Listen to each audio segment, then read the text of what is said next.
말씀 함께 찾으시겠습니다. 오늘 우리에게 주시는 하나님 말씀은 요한복음 14장 12절 말씀입니다. 신약 성경 172쪽 요한복음 14장 12절 한 절 말씀인데요. 찾으시면 저와 여러분이 한 목소리로 함께 읽도록 하겠습니다. 자, 읽으실까요? 시작. 내가 진실로 진실로 너희에게 이르노니 나를 믿는 자는 내가 하는 일을 그도 할 것이요 또한 그보다 큰 일도 하리니 이는 내가 아버지께로 감이라. 아멘. 오늘 이 시간은 청출어람을 꿈꾸며 라는 제목으로 말씀을 전하도록 하겠습니다. 성도 여러분은 방금 설교 제목에 소개된 청출어람이라는 사자성어를 또 자주 들어보셨을 것입니다. 한자를 보니까 풀을 청, 날출, 조사어의 쪽, 람자인데요. 한글로 풀면 쪽에서 푸른 물이 나온다, 그런 뜻이죠. 여기서 쪽이란 것은 들풀의 한 종류인데 이 쪽의 잎으로 남색 물감을 만든다고 합니다. 그래서 옛날에는 이 쪽을 이용해서 옷감에 염색을 하는데 쪽을 찧어서 물에 담가 놓으면요 염색에 쓸 푸른 물이 나오는데 이 색이 원래 쪽빛보다 더 파랗다고 합니다. 그래서 스승에게 배운 그 제자의 실력과 능력이 스승보다 더 나을 때 우리는 청출어람 이렇게 말을 하죠. 오늘 이 예배 자리에도 우리 교회 주일학교 교사로 봉사하시는 분들이 많이 계신데요. 저는 오늘 스승의 주일을 또 맞아서 오늘 말씀을 준비하면서 이런 생각을 잠시 해봤습니다. 교사로 봉사하시는 분들에게 최고의 행복이 있다면 그게 무엇일까? 물론 사업이나 장사가 잘 되는 것도 또 직장에서 승진하시는 것도 행복이고 자녀들이 잘 되는 것도 행복이겠죠. 그런데 제자라고 말하는 다음 세대를 가르치는 선생님들에게 있어서 가장 큰 행복은 다름 아닌 내가 가르치는 이 아이들이 믿음으로 잘 자라서 나처럼 또는 나보다 더 귀하게 쓰임받는 모습을 보는 것이 바로 선생님들의 가장 큰 행복이 아닐까, 그런 생각을 저는 하게 되었습니다. 자녀를 키우시는 우리 부모님들 마음도 마찬가지 아닙니까? 부모님들 중에 내 자녀가 내보다 더 잘 되면 이 녀석이 내를 얕볼 거기 때문에 절대 잘 되면 안 된다, 이런 분은 세상에 아무도 없을 겁니다. 모두가 부모인 나보다 자녀가 더 잘 되기를 원하죠. 나는 비록 못 먹고 자랐지만 내 자녀는 잘 먹고 튼튼하고 건강하게 자랐으면 좋겠고, 나는 비록 가난해서 충분히 공부하지 못했지만 내 자녀는 마음껏 공부시켜주고 싶고, 나는 비록 사랑받지 못하고 자랐지만 내 자녀는 충분히 사랑받고 자라서 나중에는 사랑을 나눠주는 그런 사람이 되었으면 좋겠고, 그게 모든 부모님의 마음이 아니겠습니까? 저는 먼저 이 자리에 계시는 우리 선생님들과 부모님들의 삶을 축복하고 싶은데요, 여러분께서 사랑하고 키우시는 모든 자녀들과 제자들이 여러분보다 더 귀하게 쓰임받는 청출어람이 꼭 있기를 주의 이름으로 축원합니다. 여러분, 그러기 위해서는 우리 다음 세대들이 청출어람 하기 위해서는 어떻게 해야 될까요? 그냥 내비두면 잘 자라고 귀하게 쓰임받겠습니까? 아니죠. 그들이 잘 성장하도록 우리가 잘 키워야 되겠죠. 잘 키워야만 좋은 사람이 되는 것입니다. 제 주위에 식물이나 동물을 키우는 분들이 이제 종종 계신데요. 그분들의 말씀을 들어보면 식물이나 동물이 잘 자란 그 결과를 보는 것도 참 즐거움이지만 이 식물과 동물이 잘 자라가는 그 과정을 보는 게 정말 큰 즐거움이라고 그렇게 말씀을 하시더라고요. 예를 들면 이 식물을 화분에 심어놓고 때마다 물을 주고 햇볕을 받게 해주면 이게 점점 자라더니 나중에는 예쁜 꽃을 피우는 것을 보게 될 때 얼마나 참 기분이 좋은지, 이게 꽃을 피웠네, 이런 기쁨이 있는 것이죠. 동물도 마찬가지 아니겠습니까? 새끼 강아지가 태어나가지고 눈도 제대로 못 뜨고 이 짖지도 못하고 그냥 낑낑대기만 했는데 이게 시간이 조금 지나니까 이 목소리가 달라져가지고요, 汪汪 짖기도 짖고 나중에 보니까 마당에서 자기 주인이랑 집 지킨다고 서 있는 거 보면 아이고 이게 이렇게 잘 크는구나, 참 마음에 즐거움이 있는 것이죠. 그런데요, 이런 식물이나 동물을 키우는 것보다 더 큰 기쁨이 있는데 그건 바로 사람을 키우는 기쁨인 것 같습니다. 사람이 자라고 성장하는 것을 보는 만큼 큰 기쁨은 없는 것 같아요. 화면 속의 사진은 11년 전 제 딸 민채가 태어났던 날 찍은 사진인데요. 그날 제가 이 갓 태어난 민채 얼굴을 보고 제가 깜짝 놀란 게 마산에 계신 저희 아버지랑 똑같이 생긴 겁니다. 그 제가 보고 야, 이거 큰일 났다 싶었는데 아내가 다를까 아버지도 오시더니 보고는 야, 이거 큰일이네 하셨는데 참 다행히 주의 은혜로 자라면서 점점 이 여자아이 얼굴이 조금씩은 나오더라고요. 근데 태어난 지 얼마 안 됐을 때는 당연히 가만히 누워 있었죠. 근데 시간이 조금 지나니까 혼자 애가 몸을 뒤집기 시작했습니다. 그러더니 얼마 후에는 포복을 하면서 앞으로 기어다니기 시작했고요. 조금 더 자라니까 걷기 시작하고 나중에 지 가방은 지가 끌겠다면서 이 가방을 끌고 뛰기 시작하더라고요. 그러더니 이제는 아빠랑 똑같이 생겨가지고 둘이서 같이 여행도 다니고 저한테 카톡도 먼저 보내오고 심부름을 또 시키면 곧잘하고 그렇게 잘 자랐습니다. 민채가 태어날 때부터 심장에 이제 문제가 있다 보니까 참 노심초사했었는데요. 무엇보다 건강하게 잘 자란 모습을 보는 것만으로도 이 부모로서의 큰 행복이 있는 것이겠죠. 그런데 이렇게 아이들이 몸이 건강하게 자라가는 모습도 대견스럽지만 그것보다 더 뿌듯하고 감사한 것은 참 마냥 철없고 어리게만 보이던 그 아이들이 시간이 가면서 꿈이 자라고 믿음이 자라고 인격이 자라가는 그 모습을 보는 것만큼 우리에게 더 큰 행복은 없는 것이죠. 몇 주 전 그 수요 기도회 때였습니다. 제가 이제 수요 기도회에 참석하려고 본당에 들어오니까 처음 보는데 덩치가 좀 큰 한 청년이 가운데 앉아서 이제 막 기도를 하고 있더라고요. 아마 그때 보신 분들 몇 분 이 자리에도 좀 계신 것 같습니다. 그래서 저도 좀 처음 보고 누군지 몰라가지고 이렇게 예배 시작 전에 옆에 와서 안녕하세요 이렇게 인사했는데 서로 마스크 쓰고 이렇게 웃으면서 인사를 했죠. 근데 저를 보더니 환하게 웃는 겁니다. 내를 아는 분인가? 그렇게 생각하고 예배를 드렸어요. 예배가 끝나고 제가 목양실에 올라갔는데 제 핸드폰에 문자 메시지가 한 통 와 있는 겁니다. 제가 열어보고 깜짝 놀랐던 게 우리 교회 본당 사진이랑 밑에 내용이 목사님 저 정식이에요. 교회 분위기가 너무 좋네요. 제가 22살 때 중고등부 교사로 처음 봉사할 때 가르쳤던 중학생이던 15살이던 정식이가 38살 이제는 같이 늙어가는 청년이 돼가지고 온 겁니다. 20몇 년 세월이 흘렀는데요. 그때는 체구도 조그맸는데 덩치도 크고요. 얼마나 어른다운 제가 얼굴을 못 알아봤어요. 한 20년 만에 보다 보니까.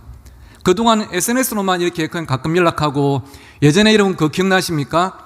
우리 교회가 온라인 예배를 못 드리는 어르신들 찾아가서 함께 예배드리고 할 때 자기 그 아이패드를 저한테 보내주고요. 어른들한테 도움이 됐으면 좋겠다. 그렇게 연락했는데 그날 와서 제가 바쁘고 방해될까봐 저 정식이요 인사도 안 하고 그렇게 가버렸더라고요. 그런데 참 20몇 년 전에는 정말로 어리고 작디 작은 아이였는데 지금은 그 교회에서 얼마나 귀하게 쓰임받는 청년으로 자랐는지 제가 집에 가서 자면서 지난 20년 동안 만났던 제자들이 한 명씩 생각이 나더라고요. 어릴 때부터 부모님 두 분에게 버림을 받고 참 큰 상처 가운데 자랐지만 하나님을 만나고 성경 다니엘서에 있는 많은 사람을 옳은 대로 돌아가게 한 자는 하늘의 별과 같이 영원토록 빛나리라 이 말씀을 붙잡고 저한테 와서 목사님 저는 육군사관학교를 졸업하고요 이마에도 별을 달고 많은 사람들을 하나님께로 인도하는 별과 같은 삶을 살 거예요. 그랬던 친구가 육사를 졸업하고 지금도 군생활을 열심히 하고 있고요. 목사님 저는 수학 선생님이 돼가지고 애들한테 수학 공식이랑 하나님 만나는 공식을 같이 가르칠 거예요 했던 아이가 수학과를 졸업하고 지금은 고등학교에서 수학을 가르치고 있고요. 어릴 때 부모님이 이혼하셔서 참 상처가 많았는데 그 상처를 사명으로 삼고 꿈으로 삼고 사회복지사가 되어서 또 상처 가운데 있는 다른 사람들을 돕는 그런 아이도 있고요. 이런 아이들이 한 명 한 명 생각이 나는데 그날 밤이 너무 행복한 거예요. 그러면서 사도 바울이 나의 상급과 면류관이 너희가 아니냐 했던 그 마음이 이것이겠구나. 참 행복했던 그런 시간들을 제가 그 밤에 보냈더랬습니다. 그런데 여러분 이렇게 믿음 가운데 하나님께서 주신 거룩한 꿈을 꾸며 살아가기 위해서는 어린 시절에 누구를 만나는가가 정말로 중요하더라고요. 여러분, 여러분의 자녀들과 제자들이 어릴 때 누구를 만나야 되겠습니까? 당연히 하나님을 만나야 되겠죠. 1차적으로 가장 중요한 만남은 하나님과의 만남인 줄 믿습니다. 저는 오늘 이 자리에 계시는 여러분의 자녀들과 제자들이 어린 시절부터 사무엘처럼 하나님의 음성을 듣고 하나님의 사명을 발견하는 그런 귀한 자녀가 되기를 주의 이름으로 축복합니다. 그런데 여러분, 당연히 하나님도 만나야 되겠지만 그 하나님과의 만남만큼 중요한 것이 좋은 친구를 만나고 좋은 선생을 만나는 게 그렇게 중요하더라고요. 좋은 만남이 사람을 변하게 만들고요, 좋은 만남이 누군가에게는 새로운 꿈의 출발이 되기 때문입니다. 작년 12월 12일 날 있었던 제 담임 목사 위임식 때 제게는 참 귀한 손님이 한 분 오셨더랬습니다. 물론 사진의 가운데 분은 아니시겠죠.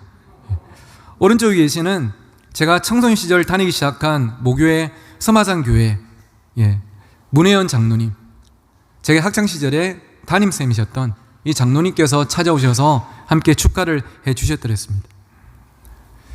제가 학교에 있는데 갑자기 비가 온다고, 지금처럼 갑자기 비가 쏟아져서 우리 보성이 우산을 벗어 비 맞을까봐 우산 챙겨들고 학교 앞에 찾아오시고요, 가을 되면 반아이들 다 차에 태우고 감따로 데리고 다니시면서 추억을 만들어 주시고, 신대원 졸업식 때도 오셔서 우리 보성이 곧 목사 된다고 눈물 흘리며 행복해 하시고, 예전에 제가 모교에 설교 왔을 때도 그냥 슬리퍼 안 신고 뛰어나오셔서 저를 안아주시면서 우리 보성이 왔다고 그렇게 기뻐해 주시던, 저에게는 가장 따뜻하고 힘이 되었던 분, 체구는 저보다 훨씬 작으시지만 정말로 믿음의 거인이셨던 그 문혜연 장로님이 위임식 때 오셔서 참 얼마나 감사한지 모릅니다.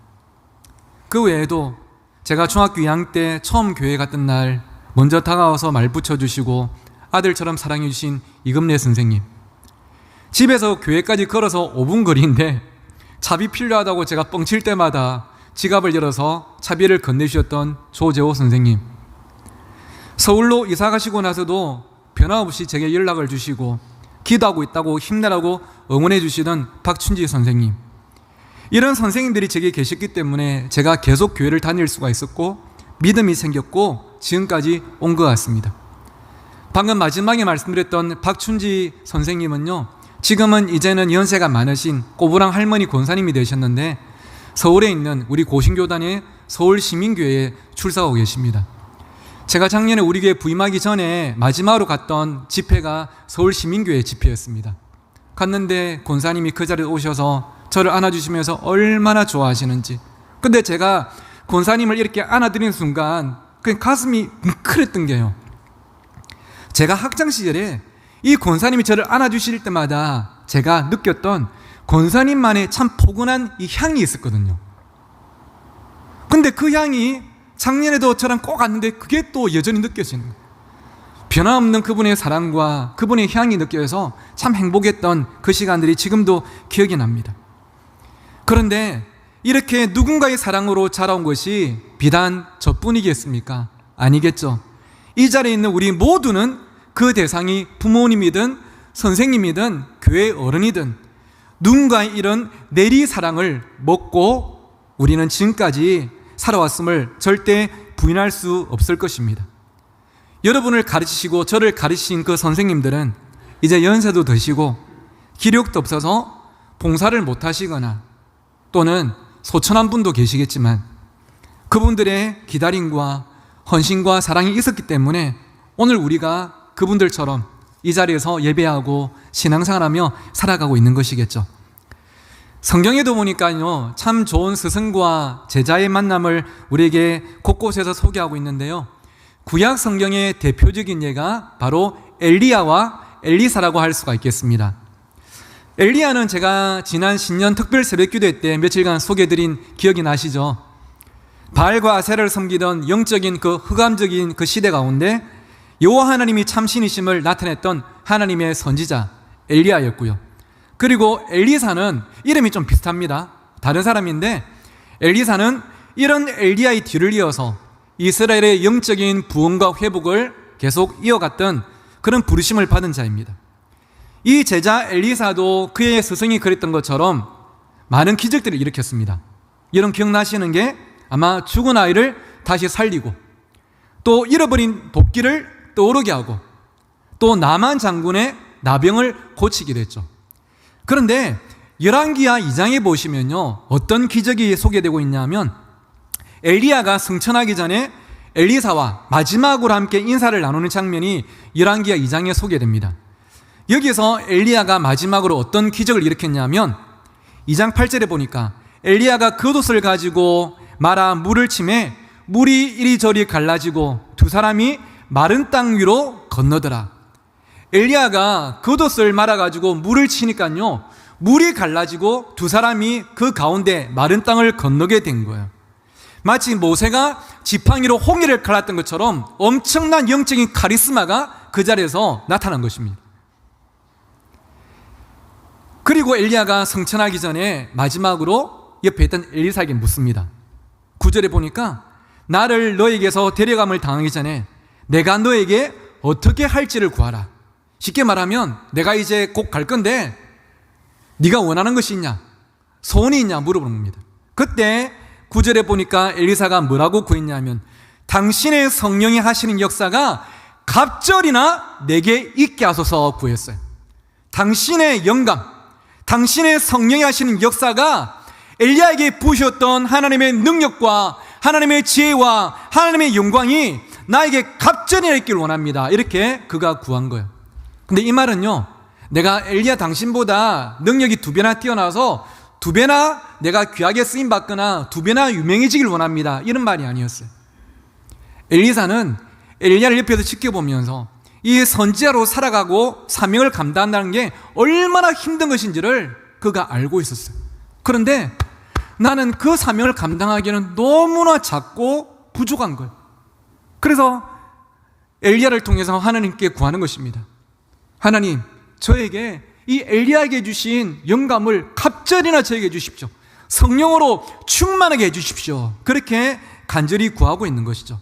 그러자 엘리야가 엘리사에게 그건 내가 너에게 줄 수 있는 것은 아니다. 하지만 내가 가고 나면 하나님께서 너에게 주실 것이다 하고요. 열왕기하 2장 14절에 보니까 엘리야가 성천한 이후에 엘리사가 기적을 일으키는데, 여러분 어떤 기적을 일으킵니까? 앞에 있는 화면 보시면서 열왕기하 2장 14절 여러분이 한번 읽어주시겠습니다. 시작.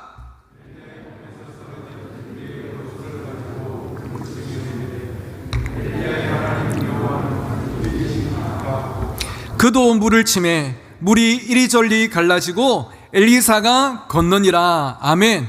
지금 여러분 엘리사가 어떤 기적을 일으키고 있습니까? 그가 물을 치니까 물이 갈라지고 그 가운데 마른 땅을 엘리사가 걷는 거예요. 여러분 생각나시죠? 방금 똑같은 기적을 조금 전에 누가 일으켰습니까? 엘리야가 일으켰어요. 스승 엘리야가 일으켰던 기적을 얼마 후에 제자 엘리사가 똑같이 일으키고 있는 것입니다. 아주 단편적인 예지만 우리는 한 가지 사실을 깨달을 수가 있습니다. 그게 뭐냐면 사람은 보고 배운 대로 행한다는 것입니다. 이렇게 보고 배우고 닮아갈 수 있는 엘리사에게 엘리야 같은 사람을 2글자로 우리는 모델이라고 합니다. 한글로 풀면 본보기란 뜻이죠. 바라보고 닮아가고 싶은 그 모델. 사랑하는 성도 여러분, 다음 세대들에게는요, 자라고 성장하는 가운데 보고 배우고 닮아갈 좋은 모델이 필요합니다. 사람이 살면서 누군가를 닮아가는 것은 필연적인데요, 먼저는 오늘 이 자리에 계시는 부모님 여러분, 저는 무엇보다 여러분이 자녀들에게 좋은 삶의 모델이 되시기를 간절히 축복합니다. 아이들은 신기할 만큼 부모를 닮습니다. 아까 저의 증거사진 보시지 않습니까? 근데 얼굴만 닮는 게 아니고요, 말하는 거, 행동하는 거, 생각하는 거, 신기할 만큼 자녀들은 부모를 닮아갑니다. 그래서 부모된 우리가 어떻게 사는가가 정말 중요한 거예요.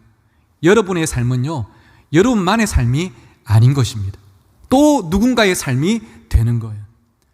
그리고 사랑하는 선생님 여러분, 그리고 청년 여러분, 엘리사에게는 엘리야라는 좋은 모델이 있었던 것처럼 저는 여러분이 사랑하는 우리 교육부서 제자들에게 그리고 후배들에게 신앙의 좋은 모델, 삶의 좋은 모델이 되시기를 간절히 축복합니다.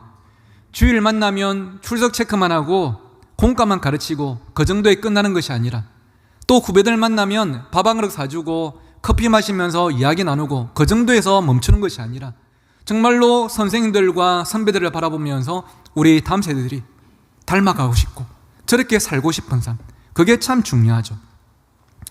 요즘 청소년들과 초등학생들이 가장 되고 싶어하는 첫 번째 직업이 뭐겠습니까? 바로 연예인입니다. 애들은 연예인이 엄청나게 되고 싶어요. 왜일까요? 이유는 간단합니다. 보니까 사는 게 좋아 보이거든요. TV에도 나오고 유튜브에도 나오고 인기도 많고 좋은 차 타고 좋은 집에 살고 그러다 보니까 나도 저렇게 살고 싶으라고 되는 거죠. 그래서 여러분, 제가 오늘 설교 준비하다가 인터넷 검색을 해보니까 인터넷에 엄청나게 많이 떠있는 똑같은 질문이 뭐냐면 이겁니다. 연예인 되려면 어떻게 해야 돼요? 초중고생들이 끊임없이 이 질문을 남기고 있습니다. 제가 연예인 되려면 뭘 준비해야 돼요? 중간에 보니까 어떤 애는 연예인 되려고 하면 제가 배둘레가 어떻게 돼야 돼요? 뱃살 어떻게 빼야 돼요? 이런 것까지 물어보던데 그만큼 아이들은 워너비, 지금 연예인을 꿈꿔요. 그런데 여러분, 저는 우리 교회 다음 세대 아이들 중에 선생님 여러분에게 이렇게 질문하는 아이들이 많았으면 좋겠습니다.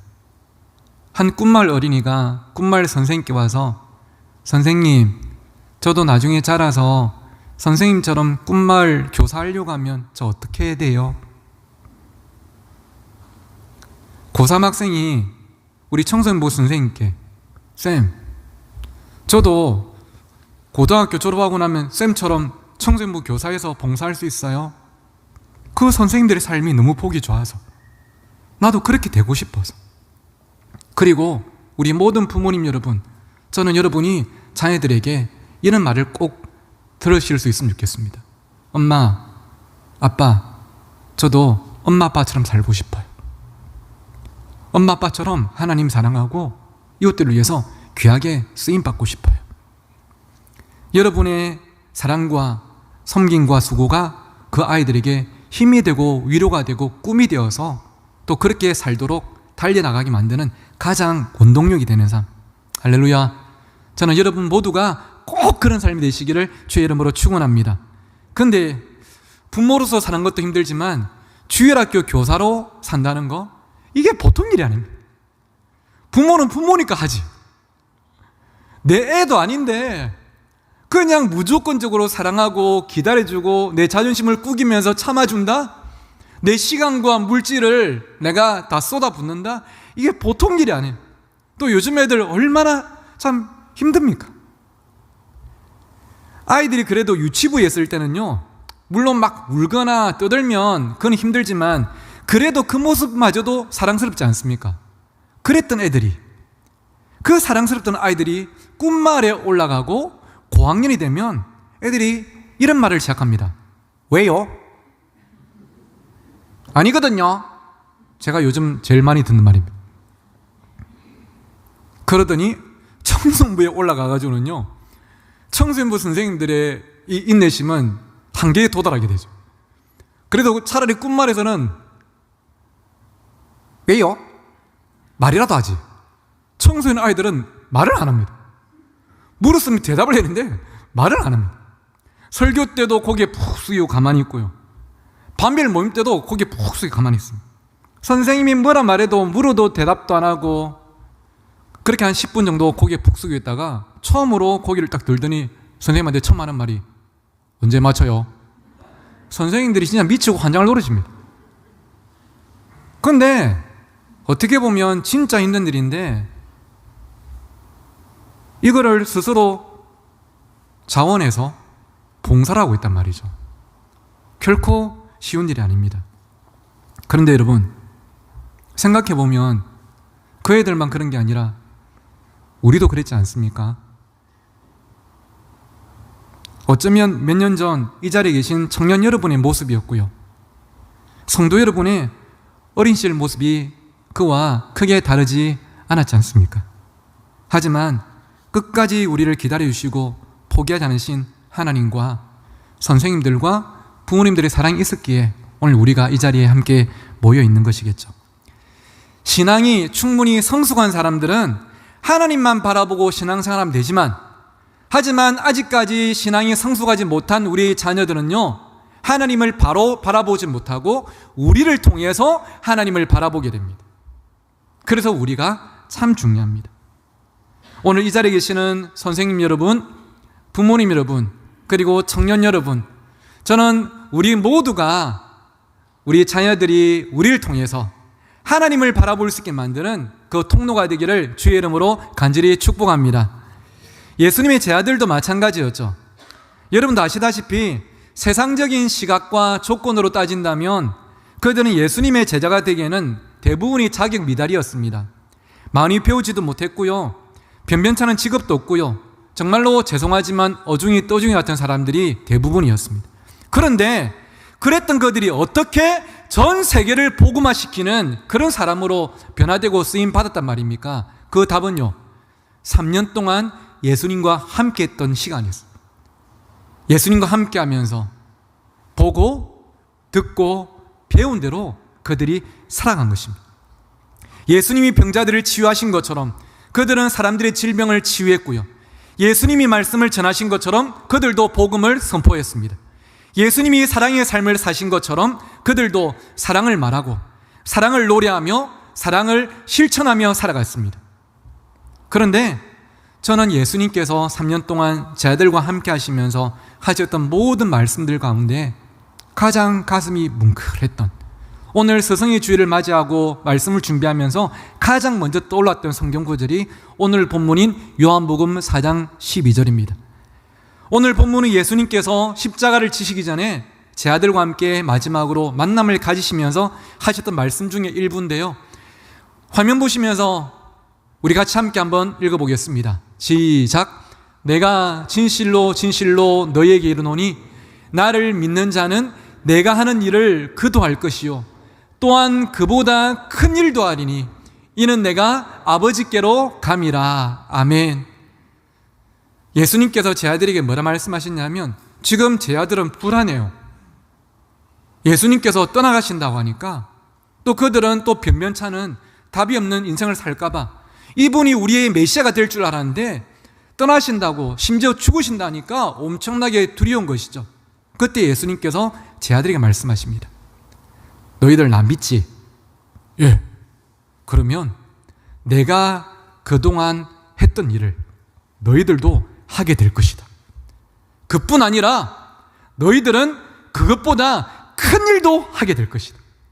너희가 봤던, 들었던, 체험했던 나보다 너희들은 더 귀하게 쓰임받을 것이다. 나는 떠나지만 성령께서 오셔서 너희들이 그런 삶을 살도록 이끌어 가 주실 것이다. 예수님께서 말씀하셨어요. 그리고 여러분, 예수님께서 십자가에 죽으시고 부활하시고 승천하신 후에 제 아들이 어떻게 살아갔습니까?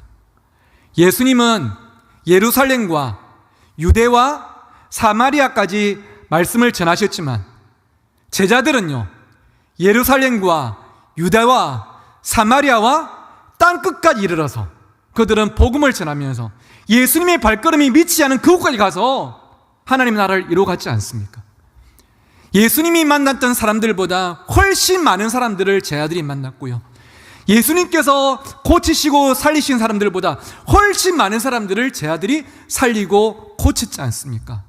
네 글자로 청출어람이었습니다. 정말로 그 스승이신 예수님보다 그들은 더 많은 것들을 하면서 그들은 쓰임을 받은 거죠. 사랑하는 여러분, 저는 여러분도 여러분의 제자들에게, 자녀들에게 예수님처럼 이렇게 말씀해 주실 수 있으면 좋겠습니다. 너희들은 나보다 더 크게 쓰임 받을 거야. 너희들은 나보다 더 귀하게 쓰임 받을 거야. 이 청출어람이 우리 모두의 동일한 꿈이 되기를 간절히 소원합니다.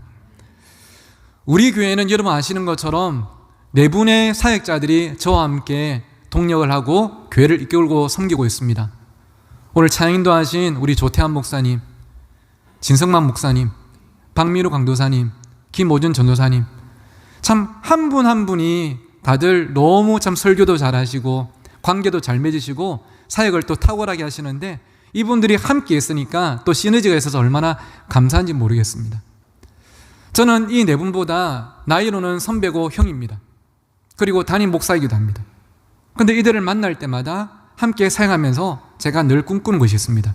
그것이 무엇이냐면 정말 진심으로요. 저도 하나님께 귀하게 쓰임받고 싶지만 사랑하는 동역자들이 저보다 더 하나님께 귀하게 쓰임받는 그것이 저의 또 하나의 꿈이고요. 지금은 우리가 한 교회에서 사역하고 있지만 언젠가 나이를 먹고 나면 이들도 제네가 됐을 때 하나님께서 또 각자의 교회로 담임 목사로 부르심을 허락하지 않으시겠습니까? 그때 우리 각자가 목회하는 다섯 그 건강한 교회가 하나의 더 건강한 숲을 이루고 울산 땅과 경당과 한국과 하나님 나라를 위해서 쓰임받는 것, 그것이 이들과 동역하는 저의 기도 제목과 저의 소원 중에 하나입니다. 오늘 이 자리에 계시는 우리 존경하는 장로님 여러분, 집사님 여러분, 그리고 권사님 여러분, 저는 여러분이 하나님께서 부르시는 그날까지 정말로 귀하게 쓰임을 받으셨으면 좋겠습니다.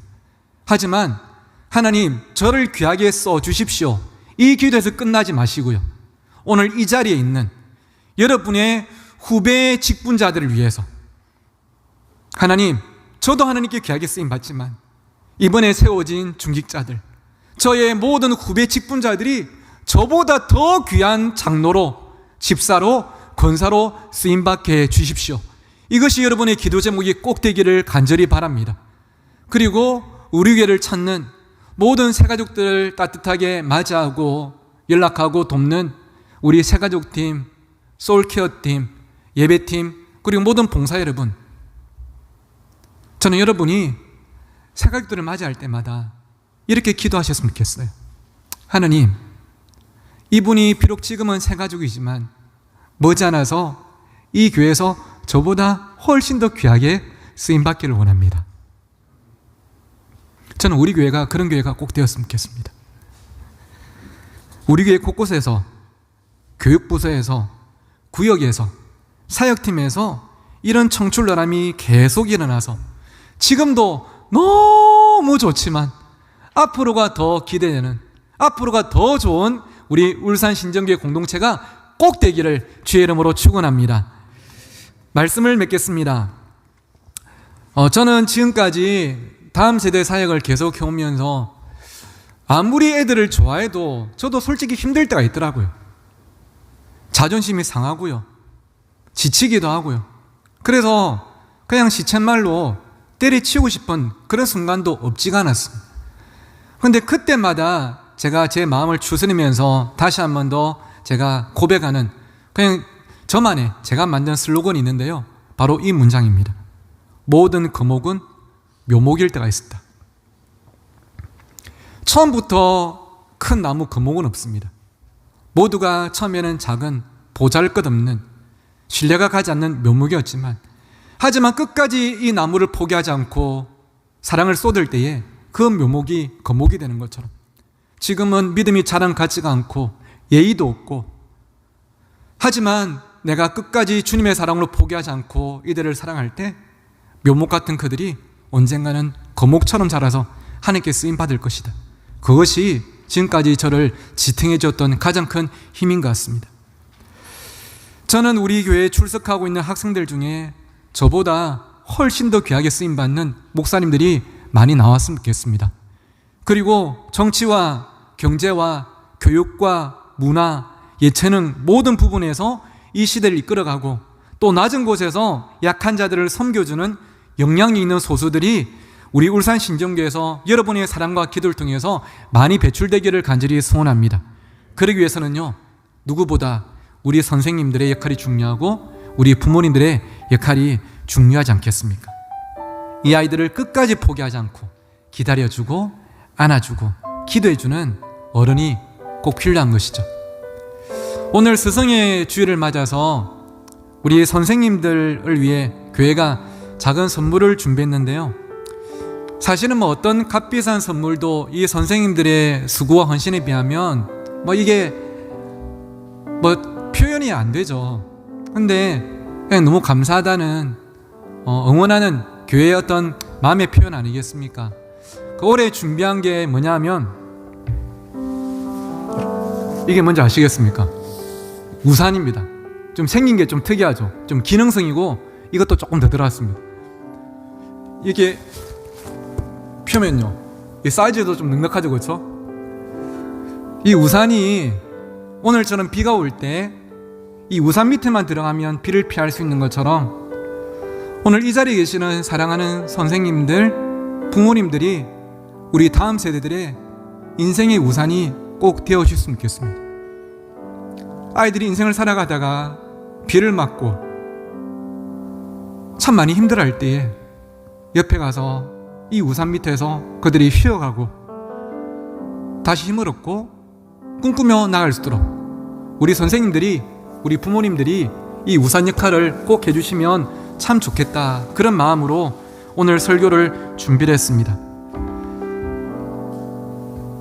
우리 선생님들이 그렇게 쓰임받도록, 또 부모님들이 그렇게 살아가시도록 이 자리에 계신 우리 모든 성도 여러분은 다음 세대들과 교사들과 부모님들을 위해서 함께 기도해 주시고 투자해 주시고 사랑해 주십시오. 그래서 우리 자녀들이 부모의 세대보다 더 귀하게 쓰임받는 청출어람을 함께 경험하고 우리 교회도 하나님께서 정말 귀히 쓰시는 교회로 앞으로 계속 세워지기를 다시 한 번 더 주의 이름으로 축복합니다. 이 시간에 참 마음 같아서는 수고하시는 선생님들을 매주마다, 아니 매일마다 감사하다고 말씀을 드리고 축복하고 싶지만 참 쉽지가 않잖아요. 근데 오늘 또 스승의 주일을 맞아서 오늘 이 자리도 제가 앞에서 보니까 우리 유치부, 꿈마을, 청소년부, 또 교사로 봉사하시는 많은 분들이 계십니다. 참 많이 힘든 시기인데요, 보고 싶어도 볼 수가 없어서 힘든 시기 아니겠습니까? 우리 선생님들 용기 잃지 마시고 힘내셔서 축복의 통역할을 잘 감당해 달라는 그런 응원의 마음을 가지고 우리 여러분, 제가 뭐 꼭 그분들 일어나거나 손들 안 해도 교사로 봉사하시는 분들 알고 계시죠? 우리 옆에 계신 분들, 또 교사는 아닐지라도 한 명의 부모로 살아가고 있는 또 예비 교사와 부모인 우리 모두를 이렇게 두 손을 활짝 벌리고 한번 축복하면서 이 노래 함께 불렀으면 좋겠는데요. 하나님께서 당신을 통해 메마른 땅에 샘물을 나게 하실 것입니다. 우리 같이 함께 한번 축복하며 나가십시다. 하나님께서 당신을 통해,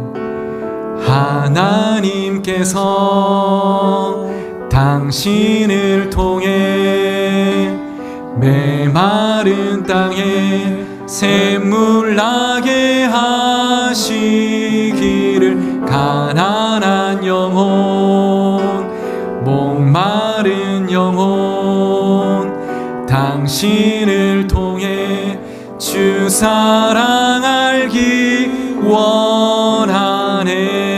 모든 선생님과 부모님들 힘내시라고 박수로 같이 한번 격려하시겠습니다. 네, 제가 한번 기도하겠습니다.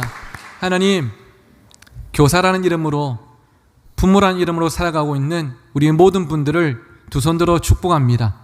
참 쉽지 않지만, 하지만 하나님께서 주시는 은혜로 힘을 내어서 잘 감당할 수 있도록 도와주시고, 스승된 우리보다, 부모된 우리보다 우리 다음 세대들이 더 귀하게 쓰임받는 청출어람을 우리 가정과 교회에서 풍성히 경험하게 하여 주시옵소서. 오늘 드린 물질, 하나님 누군가에게는 힘이 되고 위로가 되고 또 다시 한 번 더 숨쉬고 일어날 수 있는 기회가 되기를 원합니다. 귀하게 써주시고 오늘 드린 물질을 통해서 하나님 나라가 이 땅 가운데 든든히 세워지게 하여 주시옵소서. 많이 드리나 적게 드리나 최선을 다해 드린 모든 손길 가운데 하나님께서 은혜를 다하시고 경제적으로 어려운 가정 가운데 하나님께서 풍성한 복을 허락하여 주시옵소서. 감사하며 예수님의 이름으로 기도드립니다. 아멘. 오늘의 봉헌 찬양 원하고 바라고 기도합니다. 오늘 주신 말씀 기억하면서 같이 함께 찬양 드리겠습니다.